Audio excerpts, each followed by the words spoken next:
They say every city hides its own ghost story. But some places hide something darker, a curse that refuses to fade. Tonight on Ghost Asian, let me take you back to 1985, to a wedding that turned into a funeral. In Guangzhou, there once stood a famous restaurant called Thanh Chau Lau. It was known for its lavish parties, red lanterns, and joyful music. On a warm summer evening, a young couple held their wedding banquet there. Laughter filled the hall, music echoed, and every table was bright with candles and wine. But in a single cruel moment, everything changed. Around 9 o'clock, someone smelled smoke. At first, they thought it came from the kitchen, until the ceiling above the third floor caught fire. Flames spread fast, devouring the red silk drapes and wedding banners. Panic swept through the guests as the power went out. In the darkness, people screamed, pushed, and tried to escape. The groom searched desperately for his bride, shouting her name through the smoke. But by the time firefighters arrived, 8 people were already dead. Their bodies burned beyond recognition. Among them was the bride. They say she was still holding her wedding veil when they found her. Her face peaceful, almost as if she hadn't realized she was gone. After that night, Thanh Chau Lau was closed for investigation. Officials said it was caused by an electrical fault. But the people who lived nearby didn't believe that was the whole truth. 7 days later, the 7th night after the fire, residents along the street woke up to the sound of drums and flutes echoing in the dark. It was faint at first, like a wedding procession in the distance. Then came the laughter of women, the chatter of guests, and finally, the voice of a man calling softly, "My bride, where are you?" When people looked outside, the street was empty. But the sound of wedding music kept moving toward the ruins of Thanh Chau Lau. And when it stopped, the whole neighborhood went silent, as if the city itself was holding its breath. 1 week later, during the 100-day memorial, the groom returned to the site to burn incense. While he was kneeling, a wooden beam from the 3rd floor suddenly broke loose and crashed down right on him. He survived, but was paralyzed for life. From that day, he never spoke again. The restaurant remained abandoned, but construction workers sent to rebuild it often refused to stay. They complained about strange things: tools going missing, footsteps above them when no one was there, and sometimes the sound of a woman crying behind the kitchen door. One worker claimed he saw a woman in a wedding dress standing by the broken staircase. Her veil floated gently, though there was no wind. When he blinked, she was gone. But a trail of wet footprints led straight to the burned ballroom. Some said the bride never left, that every 7th night she would relive her wedding. The laughter, the music, the fire, over and over again. By 2006, the government finally decided to demolish the building completely. But before the last wall came down, locals swore they saw something. A figure dressed in white, standing on the top floor balcony, watching silently as the bulldozers tore the place apart. And when the last beam fell, a gust of wind blew through the street, carrying with it the faint sound of wedding bells, and a woman's soft voice whispering, "I'm still waiting." Even now, that area in Guangzhou remains empty. No new buildings stand on the old ground of Thanh Chau Lau, because every architect, every investor who tried to rebuild, either backed out halfway or disappeared without a word. Some say the land itself is cursed, sealed by a love that death could not end, and a wedding that never found its tomorrow. Maybe the most terrifying ghosts are not the ones that harm us, but the ones that simply refuse to leave. If you think ghost villages only exist in movies, then listen carefully to this story. In Henan Province, China, there lies a place so cursed that even locals refuse to say its name. They call it Phong Village, the village that never sees dawn, a place where the living and the dead coexist in silence. In 1963, three university students from Zhengzhou, Lin Feng, Zhang Hao, and Su Wen, were assigned to research mountain flora in the region of Henan. When they heard villagers whisper about an abandoned ancient settlement where trees grew against the wind, their curiosity turned into obsession. They decided to go there, believing it was a perfect site to collect rare specimens. The old driver who took them didn't say a word throughout the journey. When the car finally stopped before a dense forest, he pointed shakily toward the hills and said, "Beyond that ridge lies Phong Village. But listen to me, boys, don't spend the night there." The three laughed.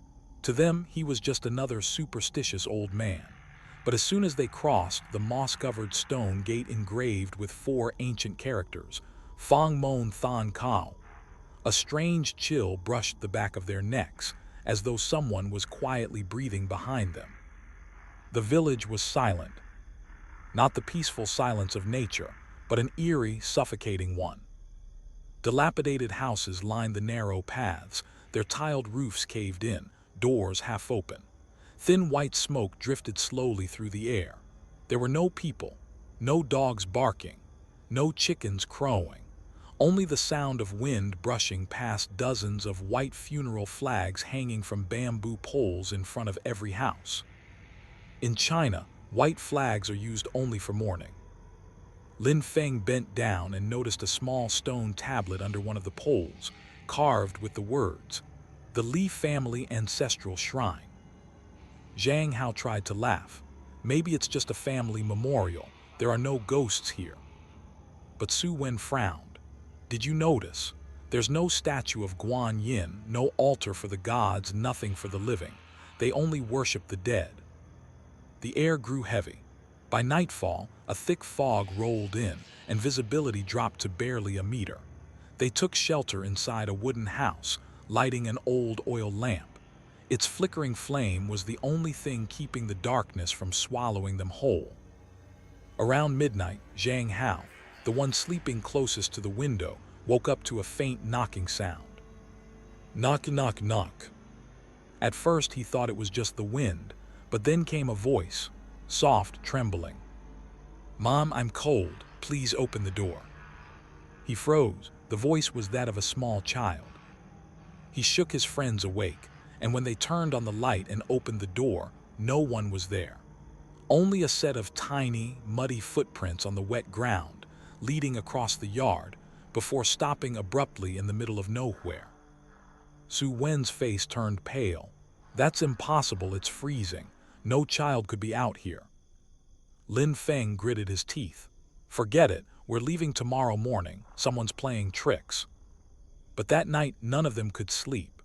The wind whistled through the cracks in the wood like long, drawn-out sighs. From the rafters above came a slow, rhythmic creaking, as if someone were gently swaying from a rope. The next morning, they explored deeper into the village. At the center stood a large, blackened wooden house, its door scorched as if touched by fire. Inside, they found a strange statue, half human, half Buddha, its face twisted in an unnatural grin that stretched from ear to ear. Beneath it were words carved into stone. "The living pray for blessings. The dead pray for souls. Yin and yang shall coexist." As Su Wen turned to leave, the door slammed shut on its own. A cold wind rushed in, snuffing out their flashlight. In total darkness, a faint bell began to ring in the distance, soft at first, then echoing through the fog. But there was no temple in Phong Village. By noon, they decided to leave. While packing, Su Wen suddenly heard a woman's laughter. He turned. Near the old well stood a woman in a red dress, long black hair covering her face, washing her hair in the cold water. He ran toward her, calling out. But when he reached the well, the woman was gone. Only a wooden comb floated on the surface. Lin Feng grabbed his arm. "Don't look into the well. There's something down there that doesn't belong to this world." The moment he said that, the sky darkened as if night had fallen again.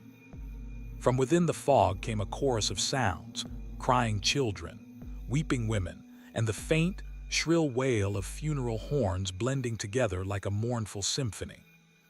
That night Zhang Hao awoke to silence. His two friends were gone. Stepping outside, he saw a faint blue glow coming from the old well. Through the mist, he spotted Lin Feng and Su Wen kneeling before the grotesque statue, whispering prayers under their breath. "Hey, what are you doing?" Zhang Hao shouted. They didn't respond. Slowly, they turned their heads toward him, and what he saw made his heart stop. Their faces were no longer human. The next morning, a search team found the village empty. Only 3 backpacks, a broken camera, and a notebook remained. On the final page, written in trembling handwriting, were the words, "Phong Mon is not a village of the living. Every soul here never left." Since that day, the area around Phong Mon has been permanently sealed off by local authorities. Yet, villagers nearby say that on nights when the moon is thin, you can still hear the distant sound of funeral horns and the crying of unseen children drifting through the forest. No one knows what truly happened there. But one thing is certain, Phong Mon village is not a place meant for the living. And that was the story of Phong Mon, the village where time stands still and the living wander into the realm of the dead. The next story will take you to Beijing, to a house known as the Gate to Hell. Take a deep breath and be ready, because the next chapter will make you think twice before turning off the lights tonight. There are houses that you only need to step past the gate to know you were never meant to be there. In the heart of bustling Beijing stands an abandoned mansion, untouched for more than half a century. Locals call it the Gate to Hell. Tourists don't dare come close, for those who do never return the same. In the Zicheng district on Jiangjingai Street, there lies an old Western-style mansion built around 1910, red brick walls, black tile roofs, and white curved pillars. It once belonged to a British missionary, but after the Cultural Revolution, the owner vanished and the house fell into silence. People named it Beijing Haunted House Number 81, one of the 4 great haunted houses of China, along with the Mansion of Chengchu, the Tower of Sichuan, and the Residence of Shanghai. Vines creep across the rusted gates, windows blur with grime, yet what frightens people most is that the lights inside still glow every night, even though electricity was cut off decades ago. They say that in the 1940s, the house belonged to a Nationalist Party officer. His young, beautiful wife, kind and gentle, was accused of infidelity. In a fit of jealous rage, he beat her to death and hung her body from the second-floor beam. From that night onward, the house was never quiet again. Cries and shrieks echoed in the dark. Furniture toppled on its own, and when the moon was full, a woman in white could be seen standing on the balcony, her long hair hiding her face.